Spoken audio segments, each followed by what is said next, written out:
melihat dan menanyakan kepada pedagang mengenai penjualannya selama Ramadan, sebelum Lebaran.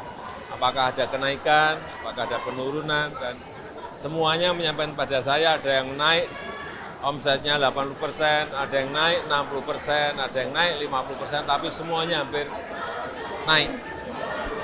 Ini saya kira bagus, sesuai dengan prediksi kita bahwa peredaran uang selama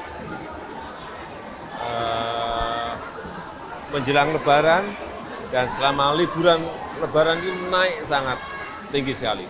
Perkiraan kita, baru perkiraan ya, kurang lebih sampai mencapai 230 triliun. Besok jadi ke Lampung nggak, Pak? Besok jadi ke Lampung nggak, Pak? Jadi ke Kenapa ke Lampung? Ngecek jalan yang rusak, Pak. Yang viral itu. Ke Lampung. Ke Lampung. Hah? Ke Lampung. Iya, Lampung. Iya, besok. Agendanya, Pak, agendanya sudah Pak soal Nasdem. Eh? Pak soal Nasdem, Pak, kemarin kan tidak diundang itu apa diundang atau tidak, Pak, sebenarnya? Lampung dulu. Iya. Agendanya Ya. apa aja, Pak? Jalanannya diperbaiki karena Pak Jokowi mau kunjungan. Jalanan di Lampung yang viral, yang rusak itu, Pak, diperbaiki karena Pak Jokowi mau datang. Ya baik dong. Jadi kalau Pak Jokowi datang aja, Pak. Enggak, gini, jadi ini kita baru mengumpulkan data-data jalan-jalan kabupaten dan kota, jalan-jalan provinsi yang rusak parah. Karena anggaran yang ada di provinsi maupun kabupaten kota tidak banyak diarahkan kepada pembangunan infrastruktur. Dan itu hal yang sangat penting sekali. Begitu jalan rusak, apalagi jalan produksi, akan mengganggu yang namanya komoditas itu, mobilitas orang, mobilitas barang, biaya logistik akan naik. Sehingga barang itu tidak bisa bersaing dengan provinsi lain, daerah lain, atau negara lain. Ini yang kita harus tahu semuanya, manfaat infrastruktur ada di situ. Saya ingin memastikan, saya besok mau melihat betul apakah yang ada di video, apakah yang ada di media itu benar atau nggak benar. Besok jalan jam berapa, Pak? Jalan jam berapa? Pagi-pagi benar. Pak, soal politik dong, Pak. Kemarin kan Nasdem tidak diundang, Pak. Itu kemarin Apanya? atau teman-teman politik kemarin, Pak. Kan tidak ada Kenapa sih Pak Nasdem nggak diundang waktu pertemuan dengan tidak ada partai. Ya memang tidak diundang. Kenapa, Pak, alasannya, Pak? Kalau sudah mendukung partai capres lain, Pak. Loh, ini Nasdem itu ya, kita harus bicara apa adanya ya. Kan sudah memiliki koalisi sendiri. Dan ini gabungan partai yang kemarin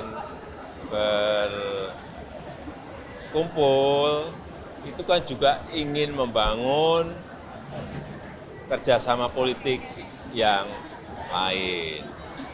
Mestinya ini kan memiliki strategi besarnya apa. Ya masa yang di sini tahu strateginya, kan mestinya tidak seperti itu. Ada pembahasan Jadi ya wajar-wajar, dalam politik itu wajar-wajar saja, biasa. Dan saya itu adalah pejabat publik sekaligus pejabat politik.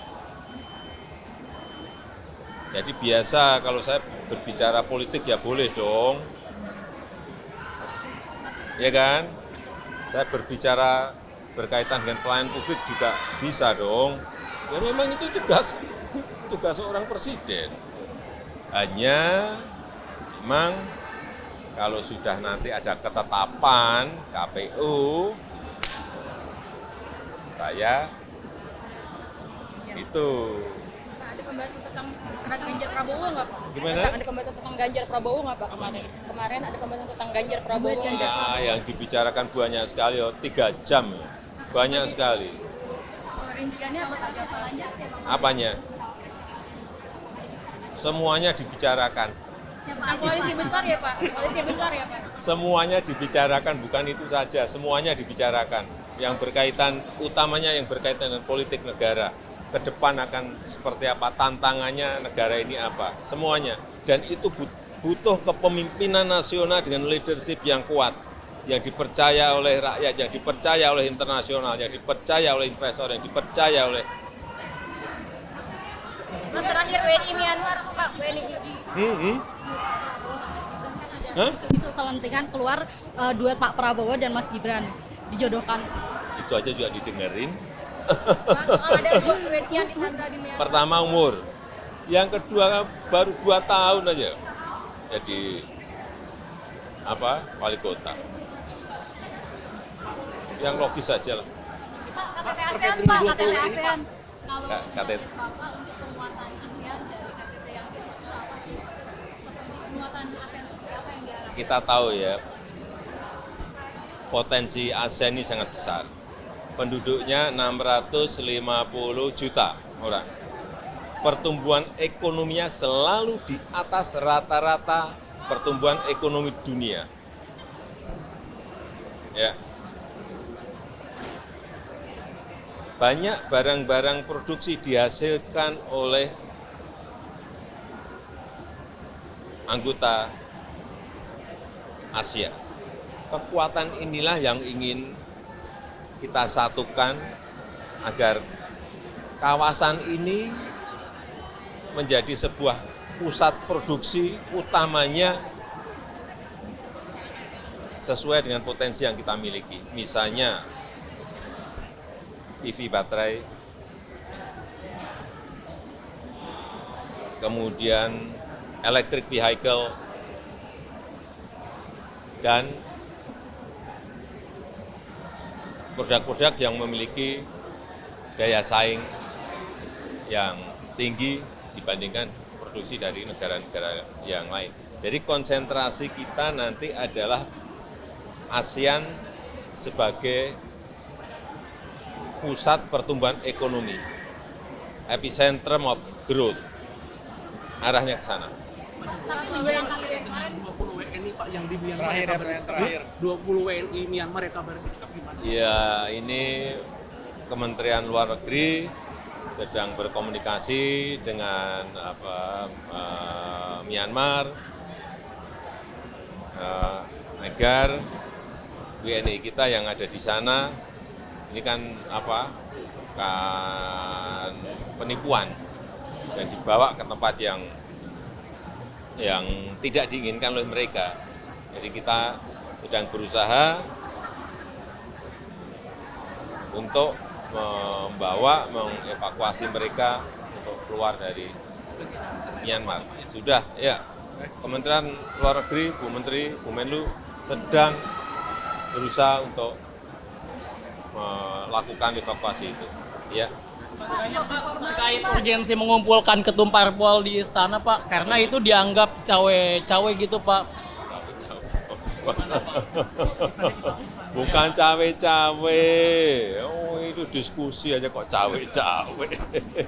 Diskusi, saya tadi kan sampaikan, saya ini juga pejabat politik, tapi bukan cawe-cawe. Urusan capres, cawapres itu urusannya partai atau gabungan partai. Sudah saya bolak-balik saya sampaikan kan. Tapi kalau mereka mengundang saya mengundang mereka, boleh-boleh saja. Apa konstitusi yang dilanggar dari situ? Nggak ada. Tolonglah mengerti bahwa kita ini juga politisi, tapi juga pejabat publik. Pak, ketika Bapak di Labuan Bajo kan ada insiden gua berformalin gitu loh Pak. Bapak udah tahu. Mirban ini